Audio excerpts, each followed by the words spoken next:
everyone. This is part 2 of the Disney debate. Are all official Disney princesses bad role models? If you haven't seen part 1, go see it. I'll leave a link in the description box below.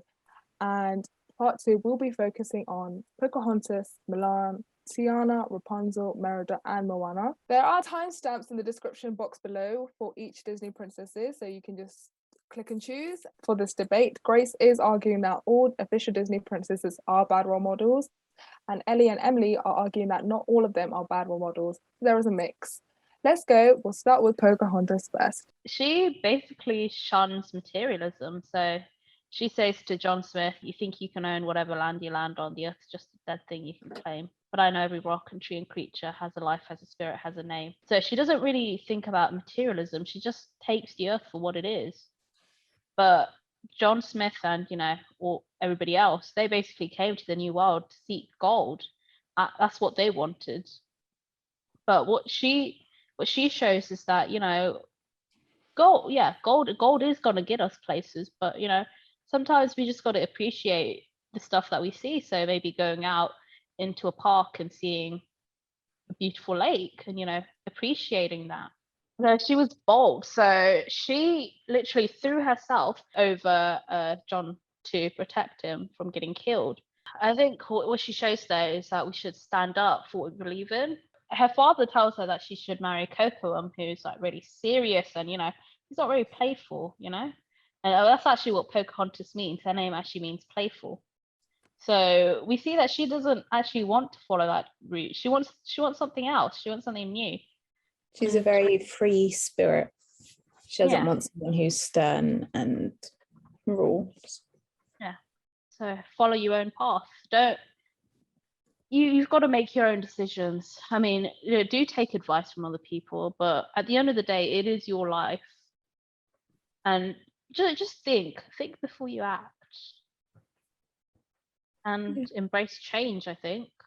And that leads into that one as well. If something is going to change, then accept it. Mm-hmm. There's the quote: "He wants me to be steady like the river, but it's not steady at all." That's literally just showing that change is not steady. It will sometimes be really fast, sometimes there'll be loads, sometimes there won't be any. Sometimes it'll deep, sometimes it's shallow. The only bad role model point I could think of, and even then, it is part of the story, and there was a reason for what happened and everything, but she literally kind of only considered love at that point. She nearly started a war between her people and the others who could have killed all of them.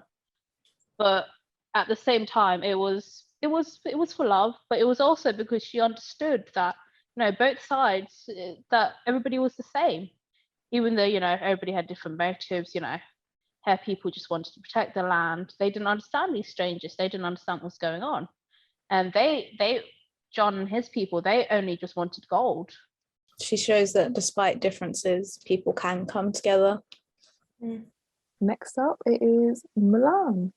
Okay, I love this one because I think she's really a strong-minded and strong-willed princess. And I don't exactly have bad points about her, but I do have she did kind of made one tiny mistake. So when she was training and doing the montage to "I'll make a man out of you," she was falling behind the other soldiers. She was failing her tests.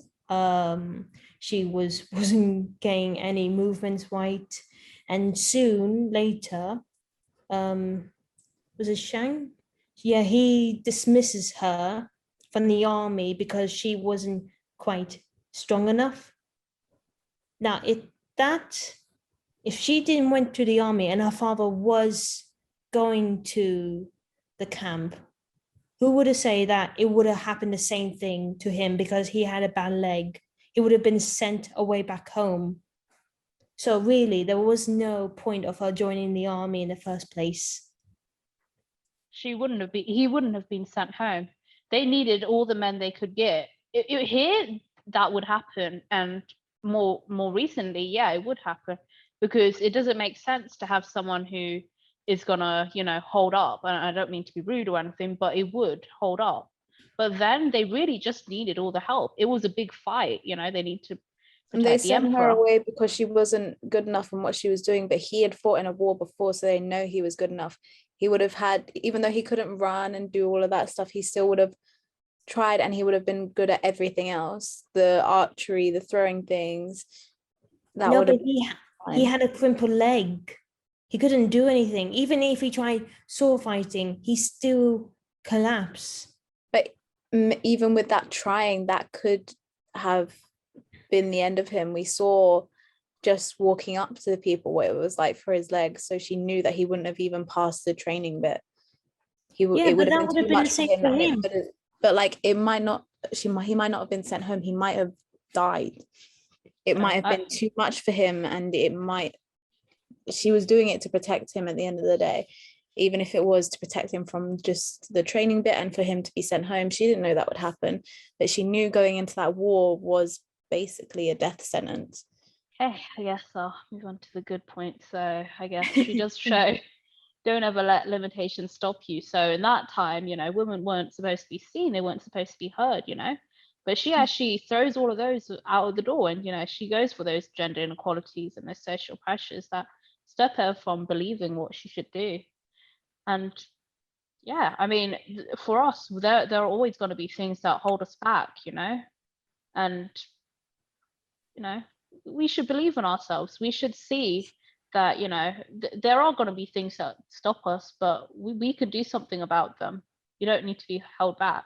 Another point is that bravery opens doors to opportunity. So I mean, we do see her going into that war and stuff, but then she does get that opportunity. The emperor, when she does save China, he does go, what can I do? How can I honor you? So she does get that opportunity. Basically, we all need to be brave sometimes, and we need to step up and act on things that we believe in. And Shang challenges his soldiers to get the arrow from the wooden pole, and they all can't. They try, but they can't. And then he dismisses Mulan, but then she decides to try, and she does it. So even if there is something that we can't do, we should still try and see if we can, because there will be a way that we can accomplish what we would need to. So never give up. Overcome the difficulties to get to where you want to be.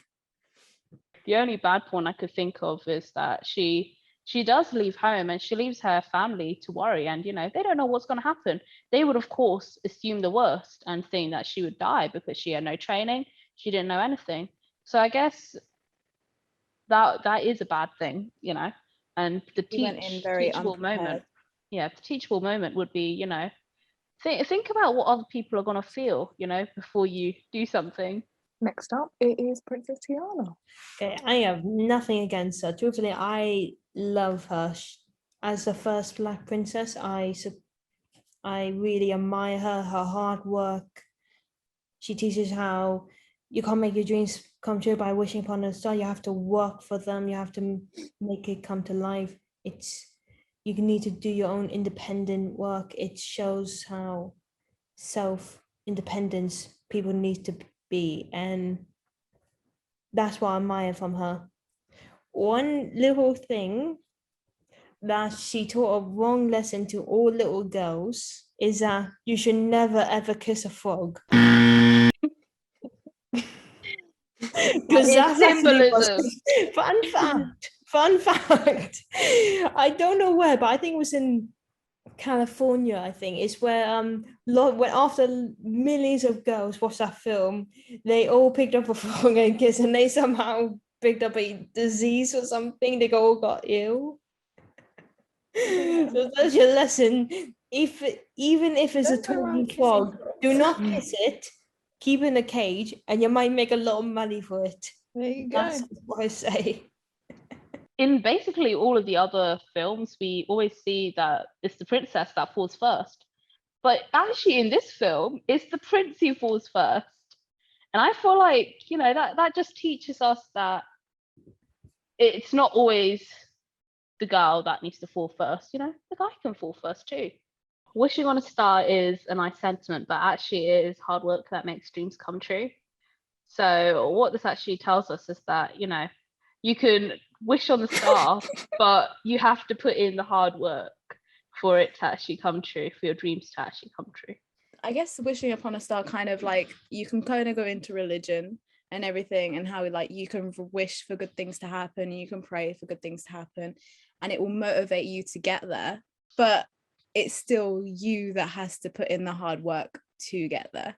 So this wishing will motivate you, but it's you putting in the hard work at the end of the day that has to get to the end.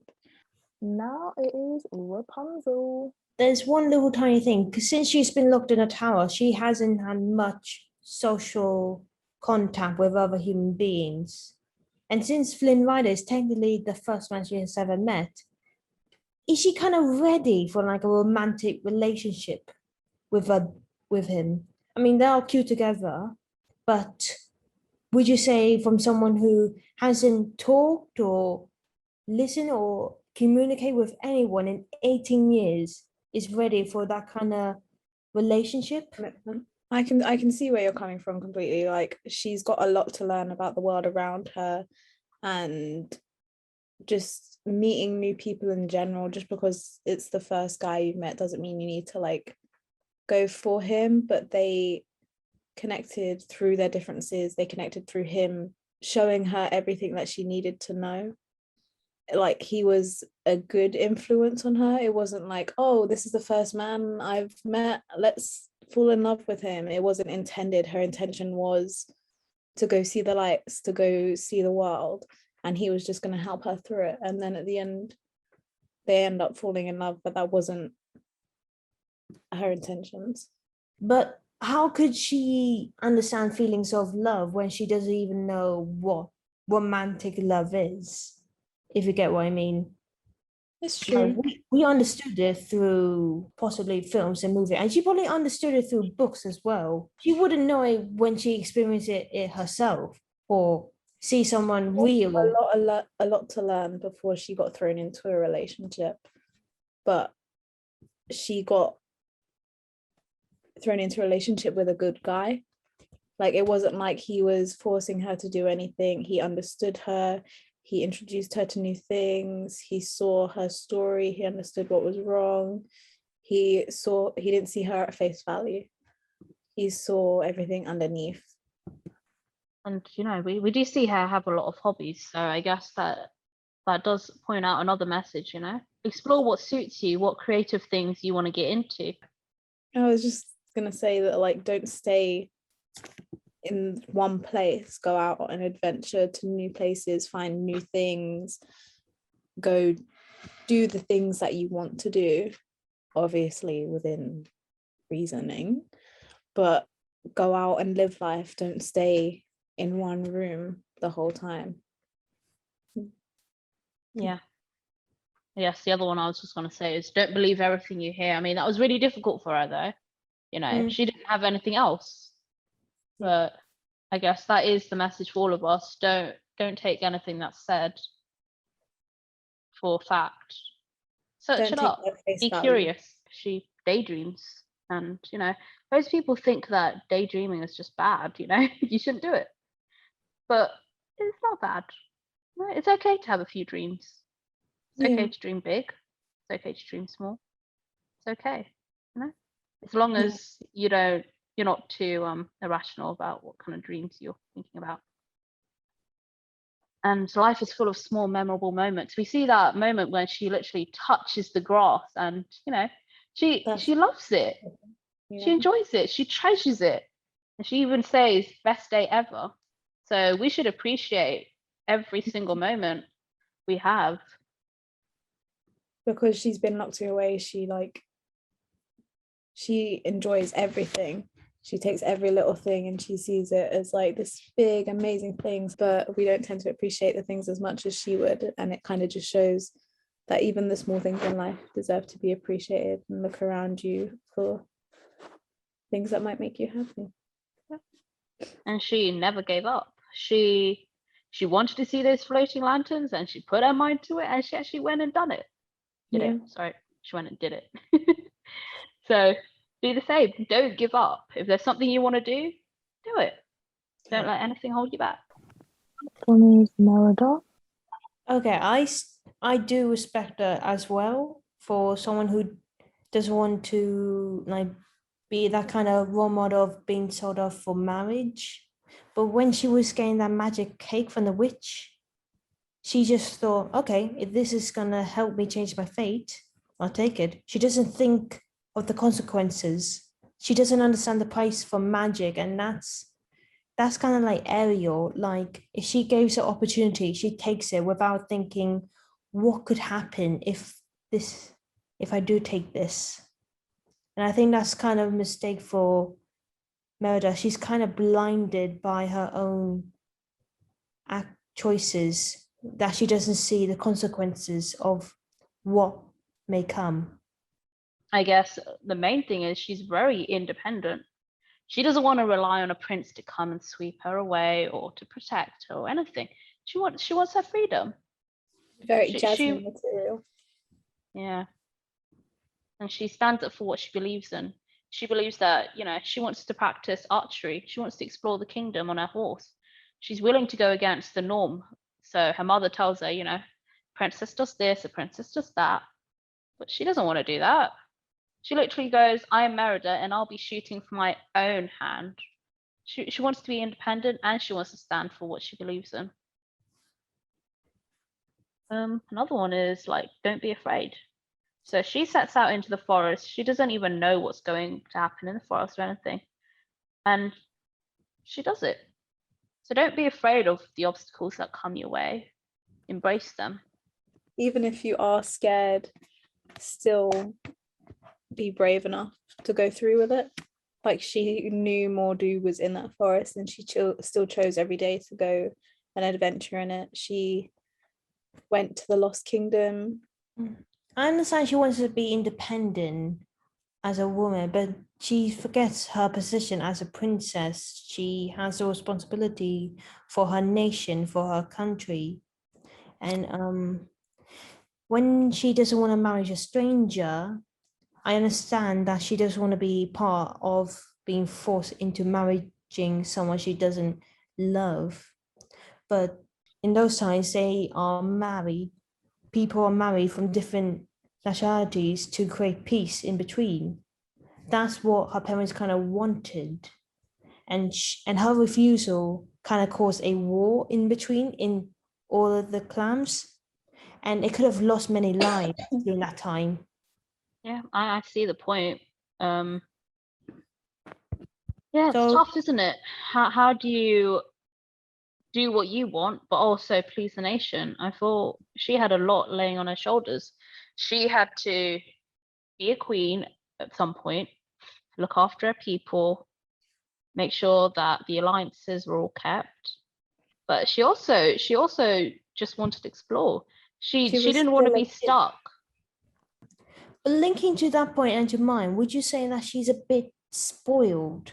I mean, not just as a royal princess, but because if she didn't get what she wants, she's kind of in a tantrum. And I understand that because it's against her free will, but that's life for every royalty. They have to put aside their feelings and do what's right for their people. Merida didn't really do that. She did it for herself. Yeah. I agree. It's a fair point. All right, I guess my final point is that admitting your mistakes and forgiveness. So we see that the whole story of Brave is basically a mother and a daughter. They're so different. They both want different things, but at the end of the day, she asks for forgiveness. She goes, "Oh, Mom, I'm sorry. This is all my fault. I did this to you, to us. You're always been there for me. You've never given up on me. I just need you back. I want you back, Mummy. I love you." And I feel like it just says a lot. We need to be able to admit our own mistakes, and we also need to be forgiving of others when they're wrong. Last but not least, it is Moana.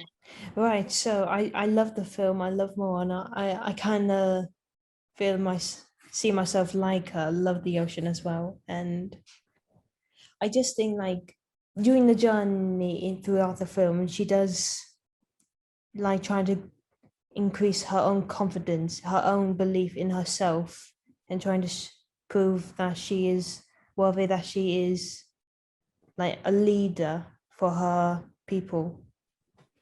But I think sometimes she can be a bit too not like arrogant, but like sometimes she can ignore warnings that are showing right in front of her. So for example, during the first battle of when Maui was up against Tafiti, and then he was getting beaten up quickly, and Moana saw a gap that she thinks can lead her through, and she went in it for it anyway. Maui tried to warn her that they wouldn't make it, but she ignored it. And although she did trust her gut, he was trying to warn her, let's go back and just think it through. But she didn't. And because of that, they were badly defeated, and Maui nearly lost his hook.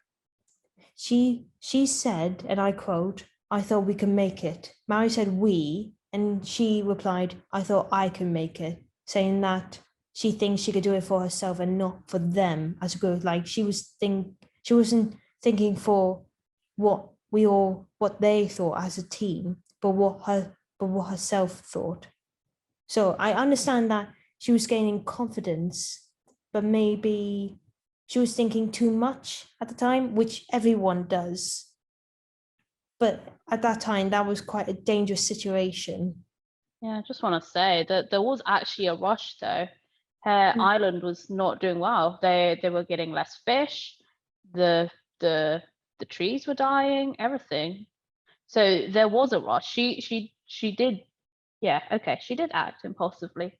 I guess that is a teaching point there. But at the same time, I do understand why she did. Listen to your heart and follow it wherever it may take you. So she always felt that the ocean was calling her, but she never really listened to it. She just ignored it. She saw that her duty lied with her people and the island. And then she finally did listen to it, and it showed her something new. So if there is something calling you and you're apprehensive about doing it, then just think about doing it. Maybe taking that risk will be the best thing that you do. She does go back, even though she's been defeated by Taka, the goddess of fire. She still goes back to try and complete the task that was given to her. So even if you might fail once, don't give up. Keep on going. Don't let one bad time stop you. Sometimes our strength lies beneath the surface, far beneath in some cases. So she didn't think that she was strong enough. She didn't really know what she was sailing off to do. She didn't know anything. But on the journey, she learned that she had strength. So she learned that about herself. Yeah. So through our lives, we're going to always learn new things about ourselves. And just know that you're always strong. Another one is that some boundaries are meant to be broken. So she was forbidden. Her people were all forbidden from venturing past the reef. They weren't allowed to go off the island, but she broke that boundary. So sometimes boundaries that are put in place, not always, sometimes, maybe sometimes the ones that we put in place, sometimes we should break them. We should explore more. We can set boundaries for ourselves that may need to be broken in the future. It's our first debate on are all official Disney princesses bad role models? Let us know in the comments what you think. Do you agree or disagree with our points? And are there any debates that you would like us to do, whether that be Marvel or Disney or any other ones? Don't forget to like, subscribe, and hit that notification bell to stay updated with our content. Stick around for our next debate on is the climate change the biggest issue humanity faces today? See you next time. Bye. Bye.